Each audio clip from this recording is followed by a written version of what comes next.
Puji Tuhan, selamat pagi semuanya. Selamat pagi jemaat Tuhan GBT Situbondo. Pagi hari ini saya percaya kita semuanya hidup dalam keadaan yang baik, sehat, karena Tuhan Yesus selalu mengasihi kita semuanya. Haleluya, puji Tuhan.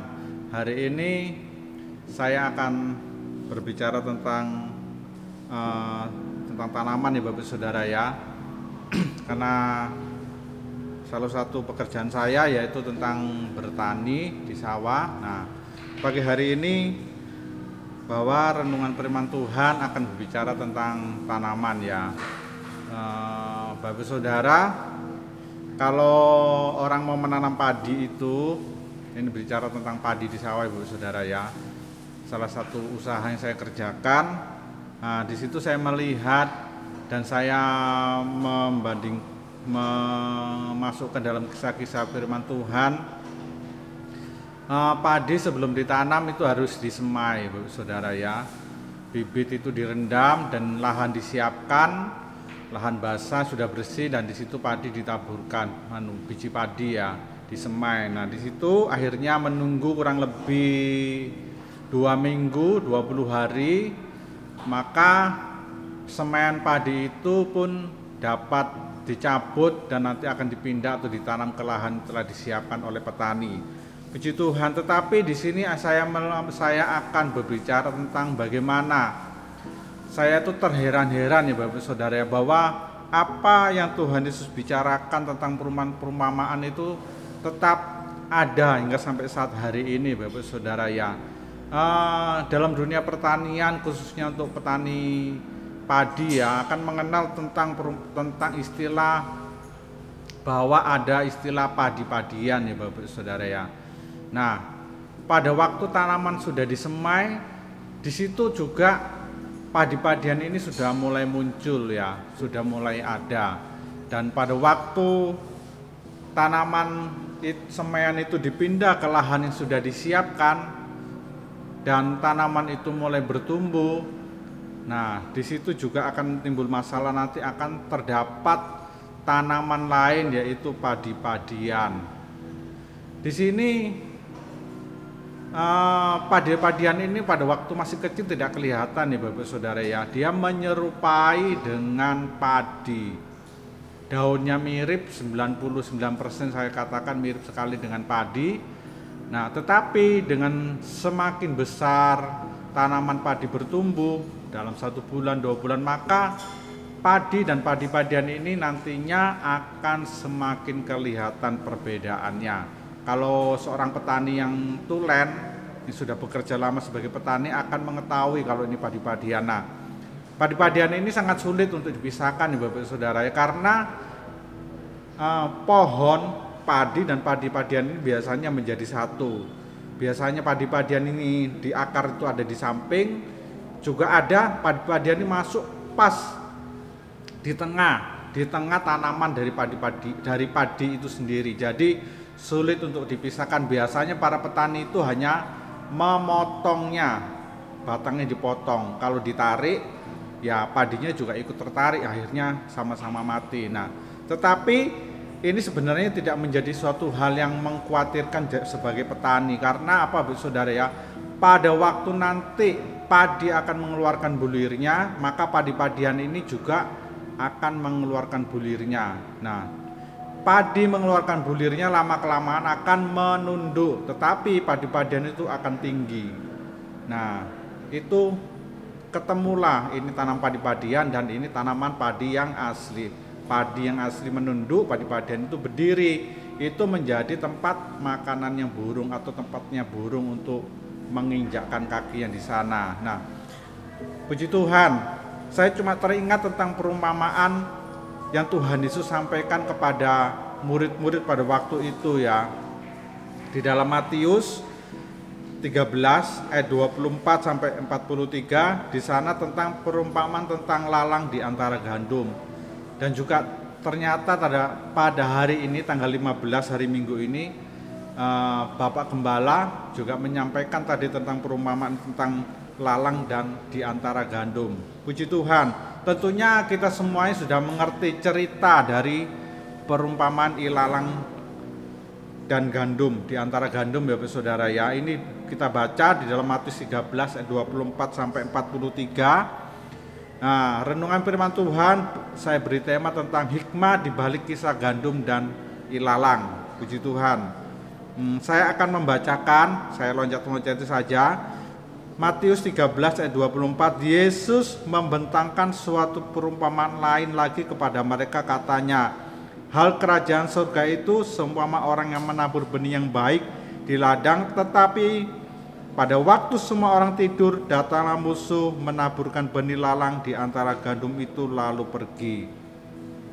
Dikisahkan di dalam Matius 13 ayat 24 sampai 30 ini bahwa ada seorang penabur. Hal kerajaan surga itu diumpamakan orang yang menabur benih yang baik di ladangnya, tetapi pada waktu malam, pada waktu orang tidur, datanglah musuh menabur benih di antara lalang, benih lalang di antara gandum ya, lalu pergi. Nah, setelah para pekerja itu bangun, ketika gandum itu tumbuh dan mulai berbulir, nampak jugalah lalang itu. Maka datanglah hamba-hamba Tuhan ladang itu kepadanya dan berkata, Tuhan, bukankah benih yang baik yang Tuhan taburkan di ladang Tuhan, dari manakah lalang itu? Ayat 28, jawab Tuhan itu, seorang musuh yang melakukannya. Lalu berkatalah hamba-hamba itu kepadanya, jadi mau apakah Tuhan supaya kami pergi mencabut lalang itu? Ayat 29, tetapi ia berkata, jangan, sebab mungkin gandum itu terjabut pada waktu mencabut lalang itu.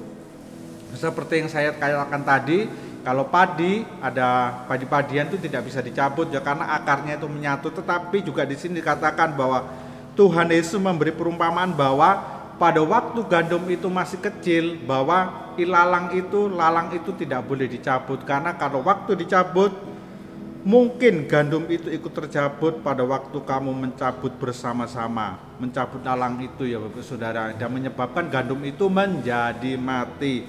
Puji Tuhan. Di sini Tuhan Yesus memberikan perumpamaan tentang lalang di antara gandum, dan dikatakan bahwa gandum itu menggambarkan hal yang baik. Gandum itu menggambarkan di sini adalah hal-hal kerajaan surga. Gandum itu menggambarkan orang-orang yang diselamatkan, orang-orang milik dari Bapa. Dan gulma atau ilalang itu menggambarkan mereka yang di luar terlihat seperti gandum, tetapi tidak pernah memberikan hatinya kepada Tuhan Yesus Kristus. Puji Tuhan, pada hari Minggu tanggal 15, Bapak Gembala mengatakan bahwa banyak bibit-bibit yang baik, anak-anak Tuhan yang baik, anak-anak Tuhan yang memiliki hati-hati dari Tuhan Yesus, Kristen-Kristen yang sejati. Tetapi juga di gereja-gereja hari-hari ini juga banyak orang-orang Kristen yang munafik, orang-orang Kristen yang hanya memiliki tujuan-tujuan tertentu dalam mengiring Tuhan Yesus, yang tidak memiliki ketulusan hati. Ini adalah menggambarkan tentang ilalang yang antara gandum ya Bapak Saudara ya. Puji Tuhan. Menarik, jika benar-benar mempelajari gandum ini, kita akan menemukan ketika gandum sudah dewasa, maka tangkainya akan membungkuk. Seperti yang saya katakan tadi, padi itu akan membungkuk. Dan karena biji-bijian itu sudah terisi oleh makan sari makanan untuk tua, dan gandum-gandum ini menjadi membungkuk.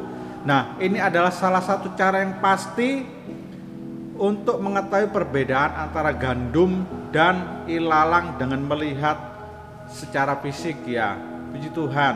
Nah, kita juga akan mengetahui bahwa kita sebagai orang-orang Kristen hari-hari ini di akhir zaman, kita pun juga akan diuji iman kita, kerohanian kita, ketulusan hati kita dalam semakin menjelang kedatangan Tuhan Yesus yang kedua kalinya. Maka di situ nantinya akan terlihat mana Kristen yang sejati, Kristen yang benar-benar tulus mengiring Tuhan Yesus, dengan Kristen yang hanya memiliki tujuan tertentu ya Bapak Saudara. Puji Tuhan. kita membaca di dalam 2 Korintus 11 ayat yang ke-14, hal itu tidak usah mengherankan sebab iblis pun menyamar sebagai malaikat terang. Puji Tuhan, iblis pun juga menyamar sebagai malaikat terang. Ilalang yang ada di tengah-tengah umat Tuhan, yang kehidupan kerohanian tidak baik, yang disiram dengan perkara-perkara duniawi oleh hal-hal yang jahat, juga bisa menyamar sebagai hal-hal yang baik, hal-hal yang terang. Tetapi hal itu akan diuji, dilihat nanti menjelang kedatangan Tuhan Yesus yang kedua kalinya. Maka kita perlu dipenuhkan dengan Roh Kudus, Roh Tuhan, untuk dapat mengetahui perbedaan dalam hidup kita, supaya kita menerima hal-hal yang baik dari Tuhan Yesus Kristus.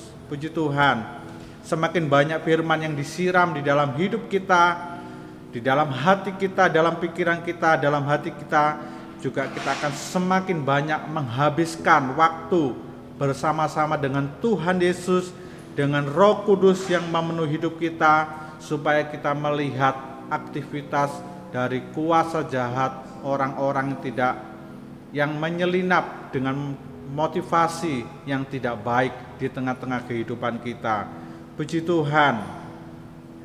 Saya akan membacakan di dalam ayat yang ke-37. Ia menjawab, katanya, orang yang menabur benih baik itu adalah anak manusia. Ladang ialah dunia, benih yang baik itu anak-anak kerajaan, dan lalang itu adalah anak-anak si jahat. Di sini sudah sangat jelas bahwa orang yang menabur benih yang baik itu adalah Tuhan Yesus, hal-hal dari kerajaan surga, firman Tuhan. Dan ladang itu adalah dunia, dan dikatakan benih yang baik itu adalah hal tentang kerajaan surga, dan lalang itu adalah tentang anak-anak si jahat, iblis, ya Bapak Saudara ya. Puji Tuhan, Tuhan Yesus juga mengartikan dengan sangat jelas, musuh yang menaburkan benih lalang ialah iblis. Jadi yang menaburkan hal-hal yang tidak baik itu adalah iblis. Waktu menuai ialah akhir zaman, dan para penuai ialah malaikat. Ayat 40, maka seperti lalang ia dikumpulkan dan dibakar dalam lautan api, demikian juga pada akhir zaman. Puji Tuhan, mari kita tetap teguh di dalam Tuhan Yesus. Kita menjadi Kristen-Kristen gandum, Kristen-Kristen yang murni, orang Kristen yang sejati, anak-anak Tuhan yang sejati, yang selalu disirami dengan hal yang dari surga, supaya di akhir zaman kita tidak dicampakkan ke dalam lautan api di saat penampian itu, di saat tanaman itu dipanen. Karena di sini dikatakan bahwa waktu menuai ialah akhir zaman, dan para penuai itu malaikat. Maka seperti lalang itu dikumpulkan dan dibakar dalam lautan api, demikian juga pada akhir zaman. Ini adalah ayat untuk memperingatkan kita. Mari kita membaca di dalam Matius 3 ayat yang ke-12. Alat penampi sudah di tangannya, ia akan membersihkan tempat pengirikannya dan mengumpulkan gandumnya ke dalam lumbung, tetapi sekam itu akan dibakar dalam api yang tidak terpadamkan. Puji Tuhan, kehidupan yang murni dan kehidupan yang penuh kemunafikan ada sesuatu yang sulit untuk dibedakan hari-hari ini. Tetapi perbedaan itu baru nampak, mencolok ketika penampian itu datang, saatnya akhir zaman itu tiba. Di dunia ini terdapat banyak anak Tuhan yang tampaknya memiliki kemurnian hati, tetapi sebenarnya hatinya dicemari oleh tipu daya muslihat iblis. Kita mau mengoreksi hati kita, hidup kita, apakah kita sudah benar-benar murni di hadapan Tuhan Yesus. Kita tidak memiliki tujuan-tujuan tertentu di dalam mengiring Tuhan Yesus untuk kesuksesan kita secara jasmani, untuk kesuksesan kita secara daging di dunia ini. Mari kita mengoreksi semuanya itu, sehingga di saat kita melakukan pelayanan, saat kita beribadah, menyembah Tuhan, berkumpul di gereja Tuhan, kita memiliki kemurnian hati yang benar-benar murni di hadapan Tuhan Yesus, karena semuanya itu akan dipuji di saat Tuhan Yesus datang yang kedua kalinya.